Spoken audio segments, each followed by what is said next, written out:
Hello hello, എടാ ഞാൻ ലൈബ്രറിയിലേക്ക് പോവാണേ. ഇല്ല, ഓഫീസ് മീറ്റിംഗ്. Okay, sorry. ചായ കുടിക്കാൻ പോവാ. Hello hello. ഞാൻ ചായ കുടിക്കാൻ ഇറങ്ങുവാണേ. ആണോ? എനിക്കും ചായ കുടിക്കാൻ തോന്നുന്നു. പോയി കുടിക്ക്. ശരി. ശരി. ഓക്കെ. എടാ ഞാൻ ഇറങ്ങാണേ. ഓക്കെ. എടി, നീ എന്തിനാ എല്ലാ കാര്യങ്ങളും അവനെ വിളിച്ച് അപ്ഡേറ്റ് ചെയ്തുകൊണ്ടിരിക്കുന്നത്? അവൻ ഭയങ്കര ടോക്സിക് ആണോ?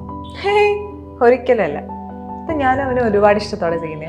ഈ ഫുൾ ടൈം അപ്ഡേഷൻ ഇല്ലെങ്കിൽ പോലും നമ്മളെ സ്നേഹത്തിനൊന്നും കുറവ് വരാൻ പോകുന്നില്ല. പിന്നെ അവളവിടെയും ഞാനിവിടെയല്ലേ. ഇങ്ങനെ ഇടയ്ക്കിടയ്ക്ക് വിളിക്കുമ്പോൾ അവൻ്റെ ശബ്ദം കേൾക്കുമ്പോൾ ഒരു സന്തോഷം, അത്രേ ഉള്ളൂ.